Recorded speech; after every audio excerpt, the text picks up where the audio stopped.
Merci, Monsieur le Premier ministre, de nous honorer de votre présence. Croyez bien que les 8500 compagnons, techniciens, ingénieurs qui travaillent actuellement sur la ligne à grande vitesse Sud-Europe-Atlantique sont extraordinairement fiers de vous montrer leur travail et de vous accueillir. Ce projet, vous l'avez déjà compris, c'est celui de tous les records. Vous êtes sur le plus important chantier de génie civil jamais réalisé en France, avec ces 302 km de ligne à grande vitesse qui mettront Paris à 2h05 de Bordeaux. À dire vrai, il ne s'agit pas d'un chantier, mais de multiples chantiers qui se sont déployés simultanément depuis 3 ans sur 3 régions, 6 départements, 113 communes. Pour les réaliser, il a fallu construire 24 bases de travaux, terrasser l'équivalent de 2 Mont-Saint-Michel, construire 500 ouvrages d'art et 24 viaducs comme celui sur lequel nous sommes. Et après les travaux de génie civil qui sont en voie d'achèvement, nos entreprises de travaux ferroviaires vont mettre en œuvre 3 millions de tonnes de ballast, 1320 km de rails, plus d'1 million de traverses, 13 000 caténaires. Ces chiffres sont impressionnants. Mais le délai de réalisation constitue un autre record. 6 ans entre la signature du contrat et la mise en service de la ligne. 6 ans pour concevoir l'ensemble du projet, mener la concertation avec toutes les parties prenantes, acquérir et dégager les emprises, atténuer et compenser les impacts environnementaux, construire, puis tester et mettre en service la ligne, soit à peu près 2 fois moins de temps que pour la première phase de la LGV Est européenne, par exemple. Et c'est précisément parce que chacun des partenaires a joué son rôle qu'un projet d'une telle échelle pourra se réaliser dans un tel délai. Nous faisons tout pour gagner ce pari, nous le faisons ensemble. C'est le sens du partenariat public-privé. Un PPP, c'est d'abord une modalité, parfois pertinente, mais pas systématiquement, pour financer une infrastructure publique avec le soutien de fonds privés. Dans le cas d'espèce, ça vous a été dit tout à l'heure, il y a environ 50% du financement qui vient des partenaires privés, au premier rang desquels Vinci, la Caisse des dépôts, Meridiam, mais également un certain nombre de fonds fédérés par Ardian, et environ 50% d'argent en provenance du public, que ce soit l'État, RFF, comme ça a été rappelé, mais également les collectivités locales et l'Europe. Ce montage complexe, il a été bouclé en juin 2011, en pleine crise financière, en y associant une vingtaine de banques.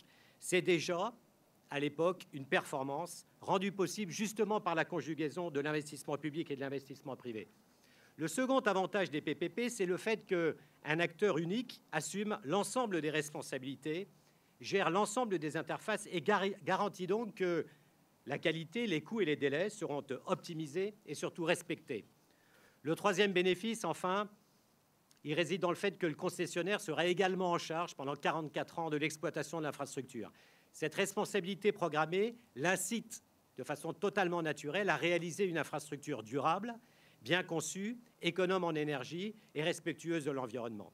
Mais ce qui est important dans un PPP, c'est le premier P, c'est la qualité du partenariat. Il ne s'agit pas pour l'État de déléguer passivement sa mission de service public. Un PPP, c'est un partenariat et de la qualité de ce partenariat découle la réussite du projet. Nous avons besoin les uns des autres pendant toute la durée du projet, c'est-à-dire pendant 50 ans. Il a fallu en particulier l'engagement sans faille des services de l'État, pilotés par les préfets coordinateurs successifs qu'ont été Yves Dassonville, Elisabeth Borne, qui a beaucoup œuvré, que nous remercions beaucoup, et Christiane Barret, qui œuvre également beaucoup. Leurs services, Monsieur le Premier ministre, ont été précurseurs dans le grand chantier de la simplification que vous menez aujourd'hui. Nous leur devons notamment les 150 dérogations qui ont permis de venir à bout dans des délais records des multiples procédures réglementaires, un véritable choc de simplification. Le même esprit de partenariat a caractérisé la collaboration avec les services de l'État, le Conseil régional de Poitou-Charentes et Pôle emploi pour recruter et former localement près de 2000 collaborateurs qui se sont ajoutés aux 6500 salariés des entreprises du groupement constructeur et de leurs sous-traitants. 300 000 heures de formation, 3 millions d'heures de travail en insertion, bien au-delà des objectifs initiaux contractuels. Le chantier social est à l'échelle du chantier lui-même. Il a suscité une mobilisation collective exceptionnelle et il se poursuit aujourd'hui avec ce que Michel Sapin, lors de sa visite sur le chantier il y a quelques mois, a salué comme l'accès au deuxième emploi, à savoir le redéploiement des personnes recrutées initialement pour les travaux de génie civil vers les travaux ferroviaires avec le nouvel effort de formation que cela implique. Si les entreprises Vinci ont ce sens du partenariat chevillé au corps, c'est sans doute parce que ce groupe est très décentralisé. COSEA apporte à SEA toutes les compétences que seul un grand groupe peut garantir, mais COSEA gère ce projet avec un esprit de PME locale, avec des partenaires qui sont également des PME locales. Vous le savez, Monsieur le Premier ministre, 20% du montant des travaux sont attribués à des sous-traitants qui ne sont pas issus de COSEA. Et à ce jour, ces entreprises locales, tout au long du tracé, ont ainsi réalisé un chiffre d'affaires d'environ 750 millions d'euros.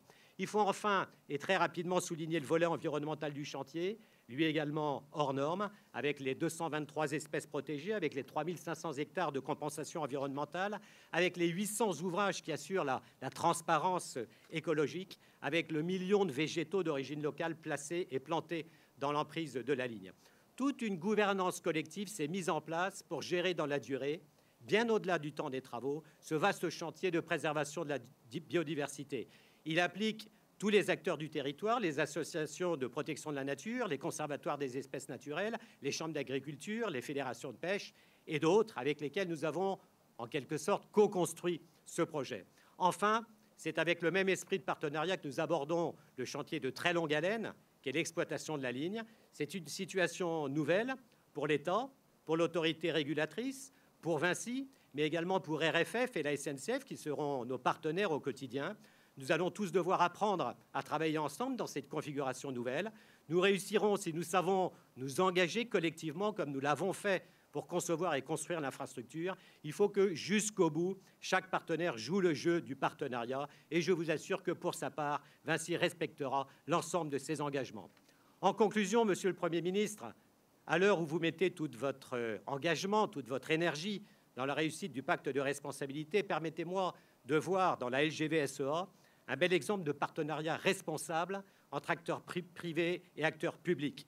En quelque sorte, si vous me passez, Monsieur le Premier ministre, cette contribution peut-être un peu malicieuse au débat politique de ces derniers temps, les PPP réconcilient politique de l'offre et politique de la demande. Mais oui, les PPP sont un outil particulièrement efficace pour drainer l'investissement privé vers des projets d'infrastructures créateurs d'activités, donc de richesses et d'emplois à court terme, mais aussi créateurs de développement à long terme, en favorisant la mobilité et l'accessibilité des territoires, et le tout en optimisant la dépense publique.